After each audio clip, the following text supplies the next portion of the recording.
An instant classic in the Champions League semifinal between Barca and Inter. Instant classic episode this week on the Calcio guys. Adriano, Gianni, I'm Nicholas. Took a pause last week, so we're back. The three of us this week. Guys, how you doing? Doing pretty good. Doing good. How about you, Nico? How about you? Nick's doing very good. Never mind. Yeah, Nick, tell the world. More better than good, I guess. More better. I got engaged over the weekend, so that's that means no more Calcio for me, no more podcast. No, I'm kidding. I'll still be here, guys. Don't worry. Fuck that. We're bringing I'll you still back. be here. I got engaged to the podcast. Don't worry. There you go. Very exciting moments for me personally. But I had to watch maybe a bit less Calcio on Sunday. Didn't get to watch Juve game. I was at my parents', having lunch, with all that happening. But I didn't miss much with Juve game, honestly. Another 1-1. It's the story of the season. Let's get that out of the way. We're gonna talk. We're gonna talk Napoli. We're gonna talk Roma. We're gonna talk Milan. We're gonna talk Inter. Juve. It's how she goes this season. Another 1-1, but 3 weeks left in the season, guys. But I think the story is the Champions League, as we just said. Before we move on, follow us on Twitter, Instagram, Facebook, YouTube at the Calcio guys. You could listen to us on all your favorite podcasting platforms. Big week for Inter fans. The already first leg was 3-3. We didn't get to talk about that because we didn't do the podcast last week. 3-3, crazy first leg. Already forgot, what happened. And then come into this one, Inter takes a lead early on. Oh, sorry, I pulled up the wrong game. They take the lead early on, go into halftime up 2-0, and then Barca storms back, 3 straight goals. And then Acerbi's first ever European goal in the 93rd minute, followed by Frattesi. Frattesi seems like he only scores big goals. Can you name just a non-important goal that Frattesi has scored? Like just that, 2-0 goal against Lecce? No, this guy only scores big goals apparently. But imagine being an Inter fan, the stress level going through this game. Oh, absolutely absurd. I mean, we spoke to Peter. What was it now, Nick? 2 weeks ago, I believe. Yeah. And unfortunately, at that point in time, we were still talking about treble. Unfortunately for Inter fans, that's not going to be the case this year. But you're now in a Champions League final with a chance to get your hands on a trophy there. The Scudetto race is going to go down to the wire, like we predicted. They're a 3-point gap with Napoli. They have a chance to get their hands on silverware in the Serie A as well. Just crazy. I mean, unfortunately, none of us are Inter fans, so for us, it doesn't really matter. But at the end of the day, it's been a crazy season. Like you said, Nick, instant classic. 2.0 with Barca, right? All the way back to 2010. The rematch there, the little bit of nostalgic vibes, but just overall on the 2 legs, crazy. What was it? 13 goals scored, you said, combined with the 2 legs. It just, you couldn't keep your eyes off this matchup. It was just as simple as that. And Frattesi, like you said, Nick, just this guy always comes and scores the last minute. He did it in the Bayern matchup, if you guys remember, at the end. He's doing it again now in this matchup against Barca, and he sends, along with Acerbi, sends his team to the Champions League final, like it or not. So that's I guess that speaks credit to. We said it times on the podcast. We spoke about it with Peter from IFTV 2 weeks ago. The depth. Personally, we think it's there. Maybe not in terms of pure quality, across the board, but best team in Serie A. It's clear, even though they are trailing Napoli currently. Still, I would say the best team in Serie A. And they're able to do it. Their big players showed up when it mattered. Their defense has locked down. Multiple opponents throughout this Champions League campaign, since we're on the topic of Champions League. And again, a lot of the credit goes to Simone Inzaghi or Limone Inzaghi, whatever you want to call him. I know I've been a critic of his, and I know a lot of other fans have been critics of Inzaghi, but you kind of have to put your hands up and say, you know what, he's definitely turned the page of the type of manager that he is currently, and he's proven it to the world. It's there's it speaks volumes being able to get to the Champions League twice in the last 3 seasons. That speaks credit to, from top to bottom, upper management all the way down to the water boy and the kit guy. So unfortunately, Inter's a well-oiled machine, but at the same time, it's good for them. And another talking point that you mentioned, Nick, before I let Johnny go here, is Acerbi. Just incredible. 37 years old. Everybody probably by now knows his journey, the story, his ups and downs, his obstacles that he had to face in his, not only in his career but in his personal life as well. The depression, the alcohol at the beginning of his career, floating through teams, getting to Inter. Battling cancer twice and beating it, and now finally getting, a rewarding moment in the Champions League in his first ever goal in a European competition. It just that's all that hard work that finally pays off. He's also a European, a Euro champion as well with Italy, Scudetto champion, right? All those accolades, but just a true warrior, last of a dying breed, right? We look back at the days of the Chiellinis of the world and those hard-nosed Italian defenders. Acerbi kind of is the last of that dying breed. So again, just a chapeau to him. Love him or hate him, it's you can't hate the journey and the grind and the warrior that he is. So. Hats off to him and obviously to Inter to get to the Champions League final. Before Johnny goes, Frattesi 7 goals this season for Inter, 5 are game winners.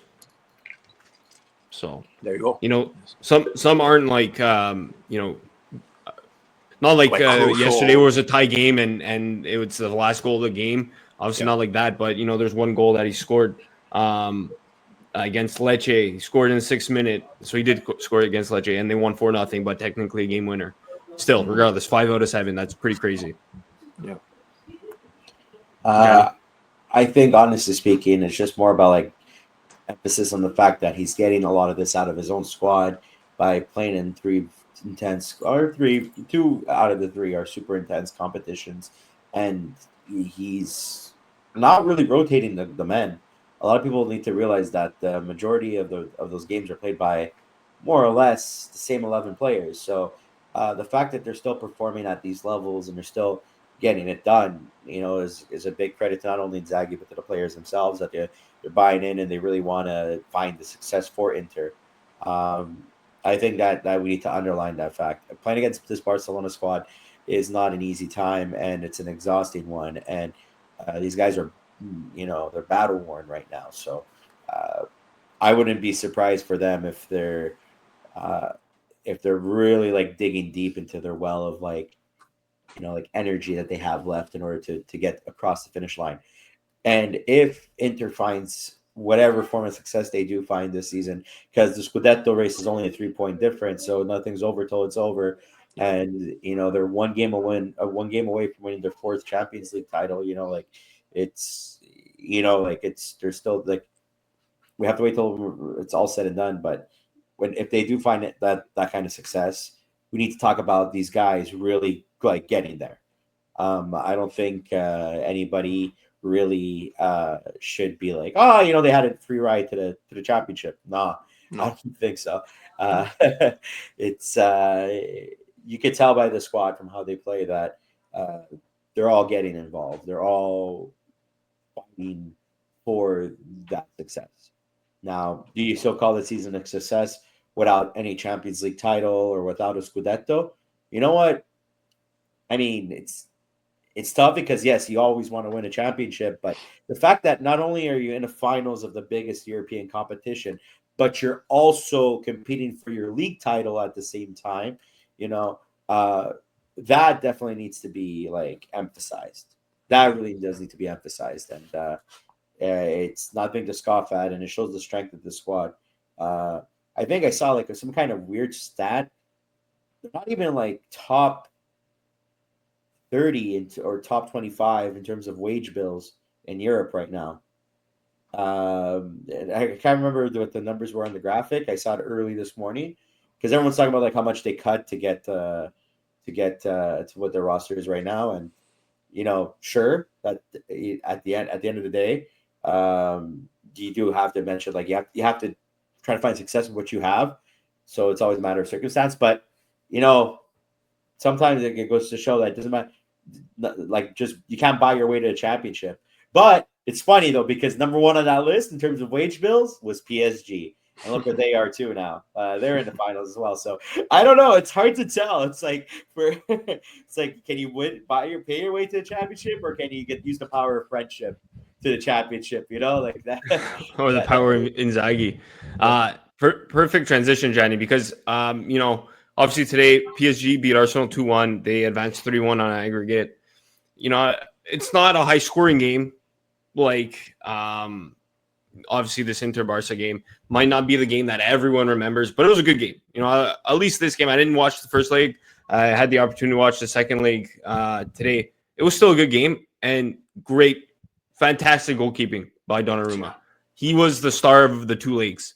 I know Saka scored late in this one, but other than that, one goal to allow one goal versus Inter, they advance after allowing 6. And so Donnarumma, and at the end of the day, what's interesting, there's a lot of storylines, right? But what's interesting is Hakimi versus his old club. Kvara and Fabian Ruiz, 2 former Napoli players versus Inter. There's a lot of Italian connections. Luis Enrique, former Roma coach. A lot of Italian connections on this PSG team. So it's almost like it feels like Napoli fans might even be cheering for PSG because of Ruiz, because of Kvara. Even Donnarumma is from Campania. So I don't know, Gianni, how do you feel about that? First of all, I'll tell you this, actually. I would rather see PSG lose because I'm tired of them coming along to poach the Napoli players and find success with them or try to find it goes back to Lavezzi. It goes back to Cavani. Now it goes to Kvaratskhelia, Fabian Ruiz. It's I'm tired, boss. We're not PSG's farm team. We're not meant to develop players just for PSG to pay. Hey, if they're willing to pay the money for the players, sure, pay the money for the players. That's fine. But I still have a bitterness for back in the day where, it's like, because I honestly believe, and it goes way back to this. I was thinking about it the other day. It came back in my memories.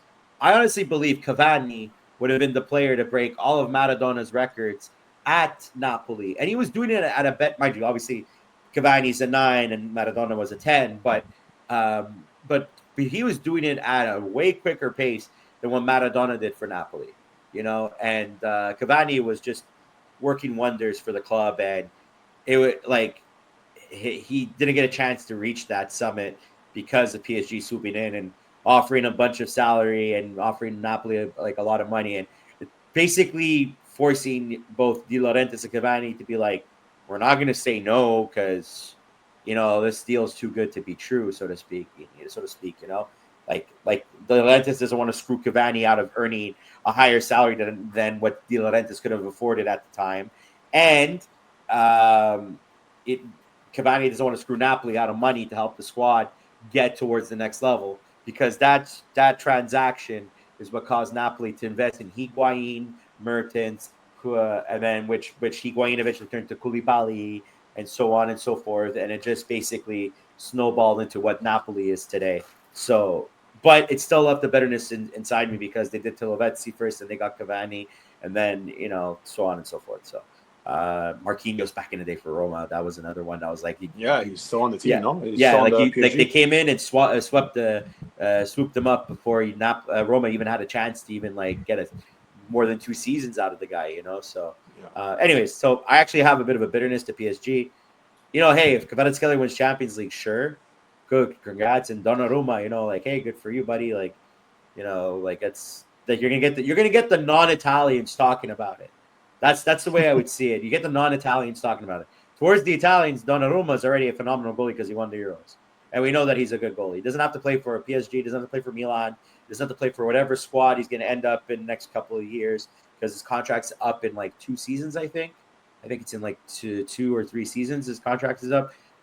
Doesn't matter where he ends up, but everyone knows he's still going to be a great goalie. So he doesn't need a Champions League title to do that. Like Buffon. Like, do you think people talk shit about Buffon even though he never won a Champions League title? He won a Europa League, with Parma back in the day. But yeah, he was the goalie for the Parma. Yeah, they were.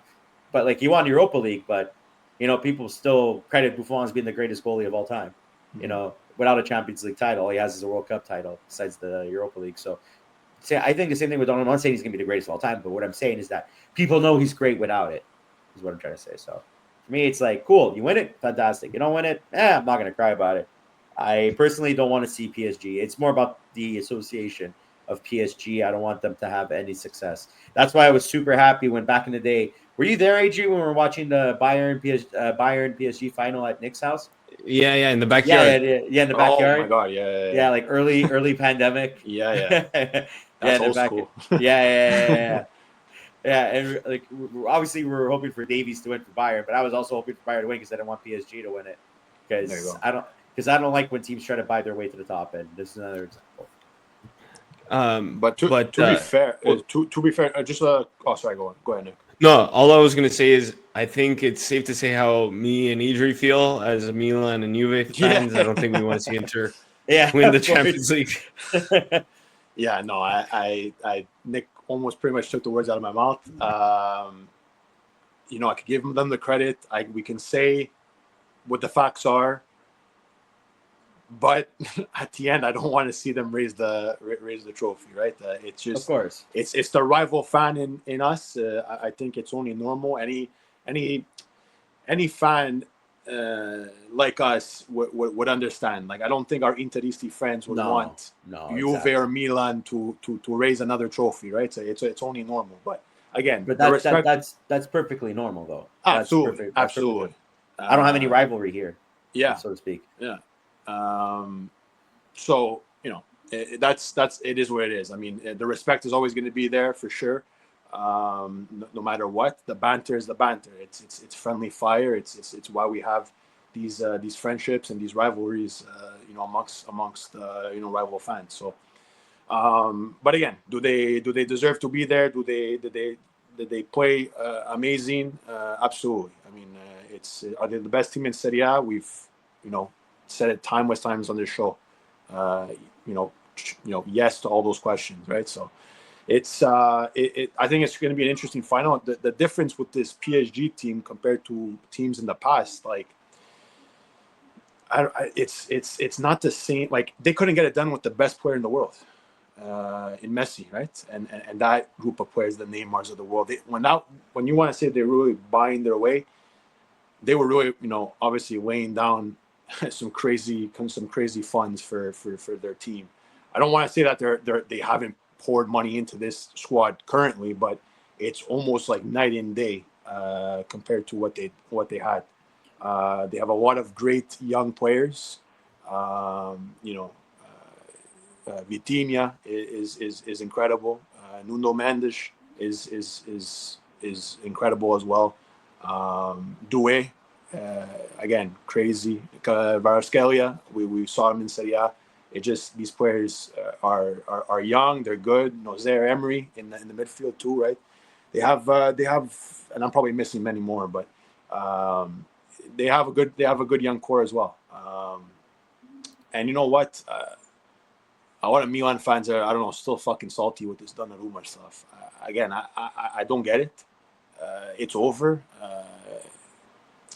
We were able to lose Donnarumma and get Mike Maignan as a quick replacement, and I don't think we've looked back since. I know fans are going to always remain salty, but I think it's enough. I think we got to give it up, Milan fans. Like, it's over. The same Milan fans that boo him and that curse him out and that hate Donnarumma, cheer for him up for the national team. So what are we doing here? Do I wish he could raise do I wish he could have raised a Champions League trophy with Milan? Absolutely, 100%. Unfortunately, that's not the case. I don't know if that'll ever be the case. We'll have to see. Only time will tell, maybe. But I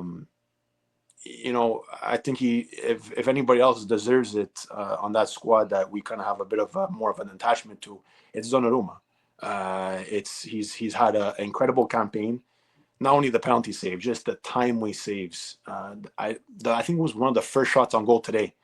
Got down low, the real fast off a crazy shot just outside the box or just inside the box. But I forget who the player was, but a rocket of a shot going down low. He got there real quick. It's these incredible saves that he's able to make, and win or lose. I agree with Johnny. I don't think some of the best players haven't raised some of the best trophies in this sport, right? Obviously Maldini was able to win all kinds at the club level, but never won a World Cup, right? But he's still, the best defender of all time. So Zlatan Ibrahimovic has won everywhere he's gone, but he was never able to get his hands on the Champions League.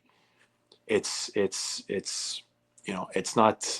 don't think it's the end of the world, but it's going to be an interesting final. I think, obviously, like Nick said, we know where we're going. We're going to go PSG, but again, credit to Inter. And going back to the Fratesi talk earlier, this guy comes on as not only does he score late because he doesn't even have much time to work with. He only comes on later on in games, anyways. So the start of the game winners, it makes a lot of sense. But with what he's been able to what he's had to work with in terms of game time and play time and quality minutes, again, chapeau to Fratesi. I think Dumfries, as much as I can't stand him in the derby, you have to give credit to Dumfries and Sommer today, yesterday. Incredible, right? Man of the match, some incredible saves. There's not much more to say. Bastoni, we already know how good he is, and Lautaro too, stepping up as a captain, not in the best shape. I don't think in terms of, I think he was having a bit of a knock, or he had some sort of alien injury, and scores a goal and is able to contribute and help his team win. So it's going to be an interesting final. Where me and Nick are saying fuck, good for the league. we're gonna stick with PSG, but it should be good, and we're excited to watch when that unfolds. I'm just gonna correct myself quickly before. Sorry, go for it. It was I found the graphic. It was from last year, in terms of which team has the highest wage bills in Europe. PSG was first with 658 million euros for last season. And Inter was actually 15th on the list with 232 million. But if I look up the numbers for this year, every club in Europe ranked by their wage bill, 2024-2025. PSG actually sits 6th with 205 million euros, and Inter's at 10 with 144 million euros. So that's what kind of what I was getting to on my point. I didn't know the numbers, and I'm glad you brought them up, Johnny. But it's like they were really pouring in money, as you can see from those numbers in the past. Again, not saying that they didn't spend money for this current squad, but that's a big landslide. 650 to what? 240? You said? This is being reported from Planet Football. I don't know if they're reliable, but still, it's the numbers. Pizza Planet. For Pizza Planet, they're saying that the wage bill comes from FB ref, so football ref, via Capology. So PSG sits at 6th with 205 million euros, and Inter sits at 10th with 144 million. Yeah. So. Maybe you gotta check Calcio Finance there. That's a good one too, actually. That's a good one. Before we continue out, so I was actually just looking at PSG's season, and so they could actually win the treble. Well, they're going to play the Coupe de France final the weekend before, actually. So the Champions League final May 31st. They play their cup final May 24th. And I was actually just looking at the Coupe de France. It's insane. It includes teams up to Division 8 of semi-pro football. There's over 5,000 teams that start in the Coupe de France at the preliminary stages, including overseas teams with France's overseas territories. And so the teams that PSG played, so in their round of 32, they played, let me just pull it up. They played Lens. So they actually played a first division team. Then, sorry, that was the round of 64. Round of 32, Espali, a fifth division team. Round of 16, Le Mans, third division team. Quarterfinals, Stade Briochin, fourth division, and the semifinals against Dunkirk, second division. This is insane. Suddenly, I need to know the whole history of the Coupe de France, because imagine the Coppa Italia with like all your regional teams, all your like small town teams. Oh man, that would be insane. Let's go Audax Cervinara. Yeah. Let's go. Audax Cervinara versus Napoli. That's oh crazy. my Can you god. imagine? The one stand at Stadio Roberto Cioffi, Canadese over there, is going to be filled with 500 people. All cheering for Napoli, because they're obviously if you see Cervinara versus Napoli, they're going to go for Napoli. I'm kidding. But I just wanted to get my thoughts about the final. I think it's going to be a great final. I think it's so unpredictable. And, you know, these are two teams that each lost the Champions League final recently. Obviously, Inter 2 years ago, PSG 5 years ago. So, you know, they're going to have something to improve. Hey, but if Inter loses, you know, Juve fans are going to come after them the same way Inter fans came after us in 2015, 2017 for losing 2 Champions League finals in 3 years. But regardless, I think it's going to be a good final. But seeing the way Inter played, the way they could generate goals out of nothing, I think, you know, if I'm using logic here, I think Inter will win it. But you know, PSG's key to success is Donnarumma and their defense. If they could shut out Inter, you know, I think Inter's defense is a bit iffy. I know Barca's a good team, but to put 6 past them, there's question marks, right? So PSG, they can go into a shootout with Inter. They need to score maybe 2-3 goals, you know, play good defense. But once they get into a shootout, that's probably where Inter wins. But no, that's about it. Inter has fallen behind in the Scudetto race, though, Gianni. Your Napoli right there. Crazy season. You know what this reminds me of for Napoli? Juve's 15-16 Scudetto season, where they started off really slow. I think at one point they were in like 10th place or something at the beginning of the season, and they really just shot it up. They went on, I think, 25-game win streak, something like that. That's kind of what Napoli reminds me of this season. And so obviously it's got to be good, right? I know we talked to Rafa a couple of weeks ago. He said it's not the same as the Scudetto year 2 years ago. Obviously different feeling. But Jenny, just, I mean, how impressed are you with the way Napoli's pulling out these wins? Well, I'll be honest with you. It's basically you know, like a once a week Napoli squad. I'm impressed. Obviously, they're still challenged. They're still challenging for the title, and they are, you know, finding wins when they need to.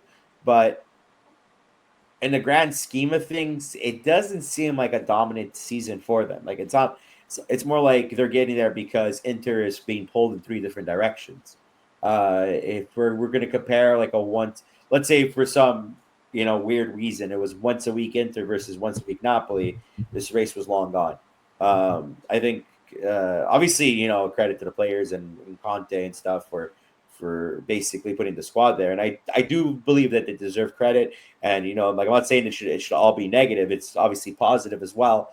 But it's going to be another one of those Scudetti that they've won where it's like, okay, I don't want to say there's an asterisk to it, but there's a bit of an asterisk.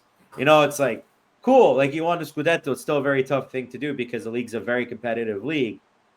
But, you know, you were only playing once a week. You weren't really having like besides the Coppa Italia, like you didn't really have much else to worry about. So I still think there's some holes on this team. Maybe I'm being too I don't want to say harsh, but like maybe I'm too critical on the team because I'm looking at the roster and I'm like, like you're gonna like guys like Mera is gonna be a 2-time Scudetto winner. Like you look at the roster, you have guys like, I mean, Mera is one of them. I'm I'm kind of scrambling right now to find other examples, but it doesn't like we've had like it's just standout performances that have been really help out a lot. Raspadori has been consistent, so it's good for him and stuff. But then, you know, I'm like the back line is like Hakmani is going to be at 2 times Scudetto winner. It's like, like a CB pairing of that and Olivier. Like it's weird, like it doesn't. Like you look at the roster. This is gonna be a team that you can look at the roster from like 10 years from now, and you're like, this team won a league title. And it's like, yeah, they had some outstanding performances, and the team performed well. And you had Conte as their manager, but you're like, this team had a league title.